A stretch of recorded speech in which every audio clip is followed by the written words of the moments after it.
Good morning, dear students. Today in geography, we are going to continue the same chapter, that is physical features of India. Children, in our yesterday's lecture, if you remember, we have studied about the theory of plate tectonic, then we have studied the factors which have influenced and modified the relief features of India. Then we have gone with the major and minor plates, and today we are going to study the Himalayan mountains. Children, the Himalayas are geologically young and fold mountains which stretch over the northern borders of India and represents the loftiest and one of the most rugged mountain barriers of the world. Children, the Himalayas extend from Indus in the west to the Brahmaputra in the east. The length of the Himalayas is about 2400 kilometers. Its width varies from 400 kilometers in the west to 150 kilometers in the east. The height of the mountain in the eastern half is greater than that in the western half. Children, once again, listen it very carefully. The Himalayas are geologically young and fold mountains. These mountain ranges run in the west-east direction from Indus to the Brahmaputra. The Himalayas represents the loftiest and one of the most rugged mountain barriers in the world. They form an arc which covers a distance of about 2400 kilometers. Their width varies from 400 kilometers in Kashmir to 150 kilometers in Arunachal Pradesh. The altitudinal variation are greater in the eastern half than those in the western half. Children, the Himalaya consists of three parallel ranges in its longitudinal extent. A number of valleys lies between these ranges. The northernmost range is known as Greater or Inner Himalayas or a Himadri. The second one is Himachal or Lesser Himalayas, and the third one is Shivalik. Now one by one we will see these parallel ranges. Now the first one is Greater Himalayas or Himadri. Children, this is the northernmost and the highest range with an average height of 6000 meters. Himadri is the most continuous range of Himalayas. It contains all the prominent Himalayan peaks like Mount Everest, Kanchenjunga, Makalu, etc. Kanchenjunga is the highest peak of Himalayas in India with a height of 8598 meters, whereas the highest peak, Mount Everest, lies in Nepal. That means Mount Everest is the highest peak of Himalayas and Kanchenjunga is the highest peak of Himalayas in our country. They are always snow-bound and their core is composed of granite. Children, it is perennially snow-bound and a number of glaciers descend from this range. The range lying to the south of Himadri forms the most rugged mountain system and is known as Himachal or Lesser Himalayas. The range are mainly composed of highly compressed and altered rocks. The altitude varies from 3700 and 4500 meters and the average width is 50 kilometers.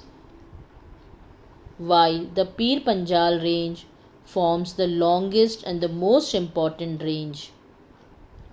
The Dholadhar and Mahabharata range are the most prominent ones. This range consists of famous valley of Kashmir, the Kangra, the Kullu Valley in Himachal Pradesh. This region is well known for its hill stations. Now the next one, that is Shivalik. This is the outermost range of Himalayas with height varying between 900 and 1100 meters. The average width is 10 to 50 kilometers. They are composed of unconsolidated sediments brought down by rivers from the main Himalayan range. The longitudinal valley lying between the Lesser Himalayas and Shivalik are known as dunes. Children, once again I am repeating this. What are dunes? The longitudinal valleys lies between the Lesser Himalayas and Shivalik, and we call it as a dunes. For example, Dehradun, Kotli Dun, Patli Dun. Children, besides the longitudinal division, the Himalayas are also divided on the basis of regions from west to east, being demarcated by the river valleys of Indus, Satluj, Kali, Tista and Dihang rivers. Children, from west to east, the part of Himalayas lying between Indus and Satluj, we call it as a Punjab Himalayas, but it is also known as regionally as Kashmir and Himachal Himalayas respectively. That means the region between Indus and Satluj river, we call it as a Punjab Himalayas. Then between Satluj and Kali, we call it as a Kumaon Himalayas. Then between Kali and Tista, we call it as a Nepal Himalayas. And the part lying between Tista and Dihang, we call it as a Assam Himalayas.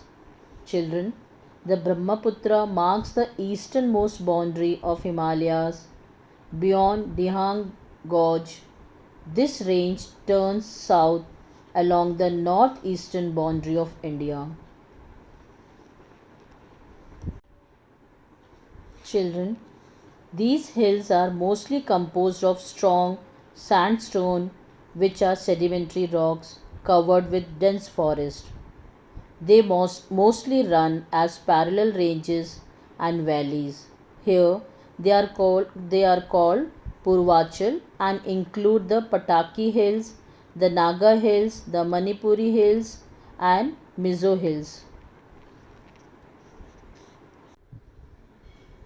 Children, once again I am repeating the division of Himalayas on the basis of regions from west to east. Listen it very carefully.